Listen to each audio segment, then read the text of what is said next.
Climate பயங்கரமா ஊட்டி கொடைக்கானல் மாதிரி இருக்கு. டீ போட்டே இல்லையா? ஊட்டி மாதிரி தாங்க இருக்குது. இப்போதான் டீ நல்லா கொதிச்சிட்டு இருக்கு. ஏலக்காய் போட்டுமா இஞ்சி போட்டுமாங்க? நல்லா கொதிச்சுக்குது. இஞ்சி டீ வேணுமா? இல்லை ஏலக்காய் டீ வேணுமா சுக்கு டீ வேணுமா? ஏலக்காய் போடு. ஏலக்காய் போடவா? சரி ஓகே. நல்லா கொதிக்கிட்டோம். ரொம்ப சூப்பராக இருக்கு. Hi friends. அதாவது போன வருஷம் இந்த டைம்ல நம்ம ஊட்டியில் தாங்க ஊட்டியே கொடைக்கானல போயிருந்தோம்.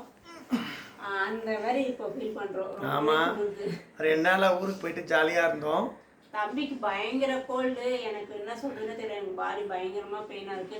அவனுக்கு அப்படியே இன்னைக்கு எல்லாருமே ஹாஸ்பிட்டல். ஆமா, 7 மணிக்கு போனால் நைட்டு 11 மணி ஆகிடும்.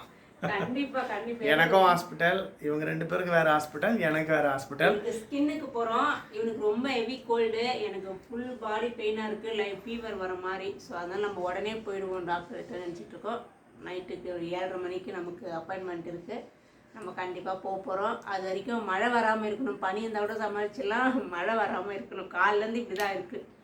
இந்த பொங்கலுக்கு தொடர்ந்து சப்போர்ட் பண்ண எல்லாருக்குமே ரொம்ப ரொம்ப ரொம்ப நன்றி. தொடர்ந்து ஆதரவு கொடுங்க. நமக்கு இப்போ எந்த ஆர்டரும் இல்லை. எல்லாருமே வந்து பொங்கலுக்கு எடுத்து தைக்க முடியலன்னு சொல்லி நிறைய பேர் ஃபீல் பண்ணிட்டு இருப்பீங்க. அந்த ஃபீல் பண்ணவே வேண்டாம். கண்டிப்பாக நம்மக்கிட்ட கொடுங்க. நம்ம சூப்பராக தைச்சு தரோம் எதுவாக இருந்தாலுமே.